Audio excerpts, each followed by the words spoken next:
All right, so you're new to barbecue, but you're not sure where to start?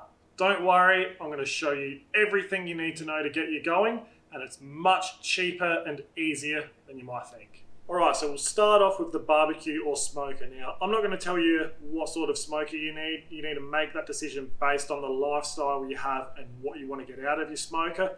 If you want something that is just set and forget and your time poor, then you might want to look at a pellet smoker or a gravity fed smoker, something you can basically set up, not have to worry about maintaining the fire, setting it up. It'll just basically do all the work for you. You can put your meat in and you just got to check the temperature. You can even set an alarm on one of these things when you've hit your internal target temperature, and it's pretty much done. There's no adjusting vents, there's no flare ups that you got to worry about if it's hot or cold. It'll basically maintain that temperature you set it at all day. So great for anyone time poor, but they do come with a hefty price tag.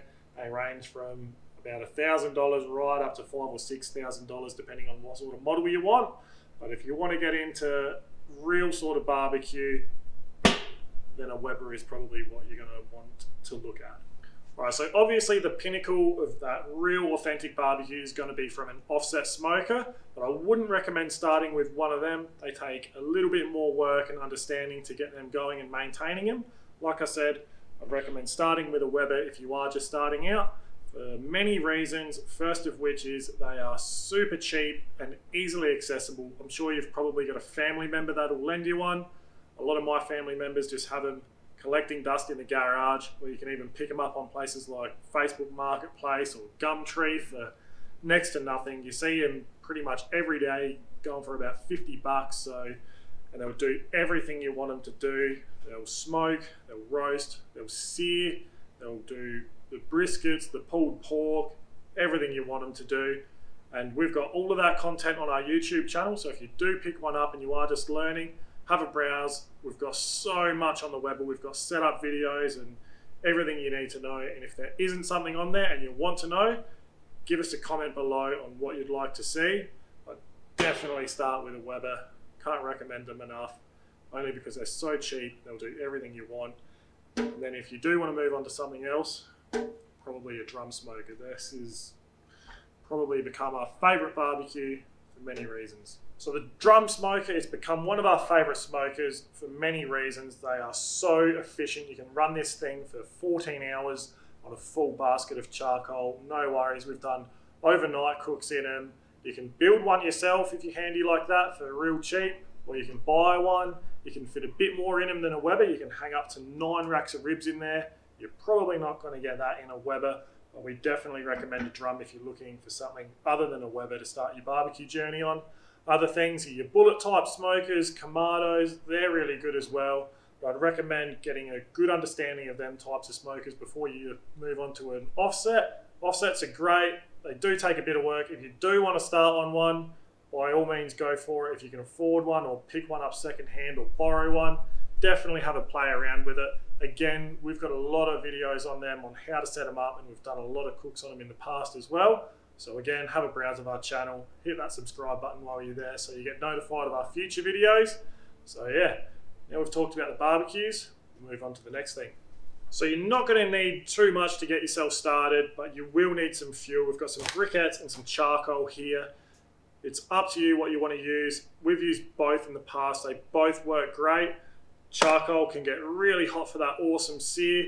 You get a little bit longer out of the briquettes in our opinion, but you definitely want to start with quality. Don't cheap out on this stuff because there is some nasty stuff out there full of chemicals and it's tough to light. It'll go out on you. If you stick to something good, spend the extra few dollars and get some quality stuff. Do the research, ask some questions, get on some Facebook groups, and just really, I can't stress enough, invest in some quality stuff. I've seen so many posts of people using some really poor brands of charcoal that don't have a good reputation, and it's ruined their cook and it's really put them off barbecue because they've had a really bad experience. So invest. We can't recommend these two enough. I'm not saying you need to buy them, but we use Olive Pipco briquettes, and when we're using charcoal, we use Clean Heat charcoal. It's never let us down in the past. So find what works for you, find what your friends use, ask on Facebook, and find the best product that you can source locally. Alright, so the next couple of things, chimney starters and fire lighters, they aren't really needed, but they are a really good accessory, and again, they're pretty cheap. Fire lighters, I don't get too fussy with, they all do the same thing. They just are there to create fire, to get your charcoal started. So you obviously fill these up with your charcoal, get a couple of fire lighters going, don't chuck the whole packet under there, just get a couple of fire lighters out, and that'll start your charcoal. Then you've got the luxury of putting that wherever you want within your barbecue. You don't need them, like I said. You can just put a fire lighter sort of within a charcoal pile in your barbecue and spread it out from there. But it's a bit safer and easier lighting them in one of them. Right, next, if you're smoking, you're obviously going to want some smoking wood. So again, this is a really important one to get some quality stuff, because there is some nasty stuff that gets imported from overseas and it's just not dense and it burns really quick and doesn't have a nice flavour. A lot of that stuff is kiln dried, so that is basically seasoning it through a kiln process and basically cooking all the moisture out of it and seasoning it unnaturally. Get something that you can source locally, get something with a good reputation. We use Natural Smoke, they deliver all over Australia. I'm not trying to tell you to buy Natural Smoke, but it is a good option. But if you've got a really good company with a good reputation local to you, definitely buy from them, because a lot of their stuff will be naturally seasoned and it'll be much better quality and you'll have a much better experience with higher quality stuff. So again, it doesn't cost much more. A lot of the time it's around the same price as all the imported crap stuff coming in. So spend the extra couple of bucks and you'll have a much better time using the good quality local stuff. So apart from things like tongs, knives, spatulas, and all of those little barbecue accessories you've probably got already at home, the other two things I'd recommend getting: some high heat gloves. It's always good to be safe when you're handling hot charcoal, whether you're handling your chimney starter or you've got to make an adjustment in your Weber or whatever smoker you're using. Be safe, use them. And the other thing is a meat thermometer, whether it's a wireless one, a pen style, or a wired one. You can pick them up really cheap. You want to be cooking to internal temperature, not time. Internal temperature and feel is going to get you a much more consistent result. Use time as a very rough guide only.